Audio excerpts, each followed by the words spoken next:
وعن معاذۃ العدویہ انہا قالت لعائشۃ ما بال الحائض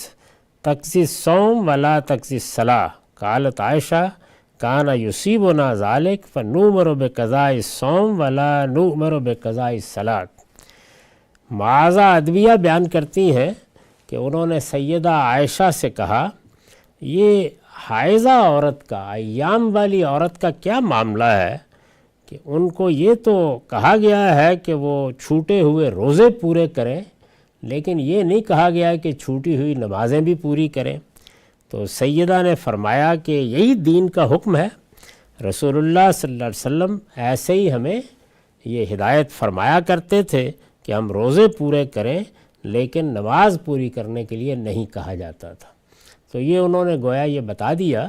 کہ دین میں جو چیز اصل ہے وہ یہ کہ اللہ کا حکم کیا ہے، اللہ کے پیغمبر کا حکم کیا ہے، کس چیز کی ہدایت کی گئی ہے، اس کے سامنے سر تسلیم خم کرنا ہوگا۔ البتہ یہ بات کہ اس کی حکمت کیا ہے وہ نہ پوچھنے میں کوئی معنی ہے نہ سمجھنے میں کوئی معنی ہے۔ تو ادنا تأمل سے یہ معلوم ہو جاتا ہے کہ اللہ تعالیٰ نے اپنے دین کی بنیاد اس پر رکھی ہے کہ لا یکلف اللہ نفسا الا وسعہا۔ یہ عورتوں کو جو صورت پیش آتی ہے وہ ظاہر ہے کہ ہر مہینے میں پیش آتی ہے، تو اس میں اگر ہر مہینے کی نمازیں بھی پوری کرنے کے لیے کہا جاتا تو یہ زیادہ مشقت ہو جاتی۔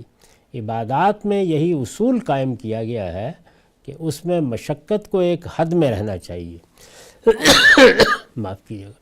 چنانچہ یہی وجہ ہے کہ بہت سے معاملات میں اللہ تعالیٰ نے رخصت دے دی، یعنی یہ تقاضا نہیں کیا کہ پانی نہیں مل رہا تو 2 میل 4 میل دوڑیے اور جا کر پانی تلاش کیجیے۔ بیماری یا کوئی مرض ہے تو اس میں بھی جب تک آپ کو یہ سرٹیفکیٹ نہ مل جائے کہ مر ہی جائے گا آدمی تو بہرحال اس کو پانی استعمال کرنا چاہیے، ایسی چیزوں کا پابند نہیں کیا، بلکہ اس میں رخصت کا طریقہ اختیار کیا ہے، اور یہ اصول بھی بتا دیا ہے کہ عبادات کے باب میں اللہ تعالیٰ تم پر سختی نہیں کرنا چاہتے۔ ویسے تو اللہ کی ساری شریعت میں یہ اصول کار فرما ہے، عبادات میں خاص طور پر رخصت کا طریقہ اختیار کیا گیا ہے۔ تو یہاں بھی یہی ہے کہ ہر مہینے ایک زحمت دینا کسی طرح موضوع نہیں تھا، لیکن روزے 5 7 10 اگر چھوٹ گئے ہیں تو وہ ظاہر ہے کہ پھیلا کر بھی رکھے جا سکتے ہیں،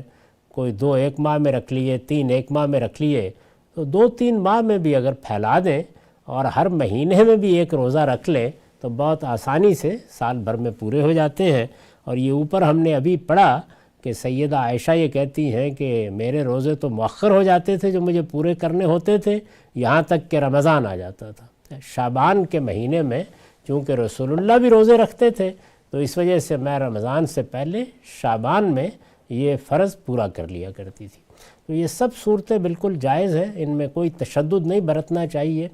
دین کے معاملے میں جو حکمت ہمیں سکھائی گئی ہے وہ اصول میں یہی ہے کہ اللہ تعالیٰ نے اس میں یسر کو پسند کیا ہے، آسانی کو پسند کیا ہے، اس میں مشکل میں لوگوں کو نہیں ڈالنا چاہا۔ یہاں یہ بات سمجھ لینی چاہیے کہ ایک تو وہ مشقت ہے جو ظاہر ہے کہ جتنی عبادت ہم پر لازم کی گئی ہے جو تقاضے کیے گئے ان میں بھی ہوگی، یہ غیر معمولی مشقت ہوتی ہے جو زیر بحث آتی ہے۔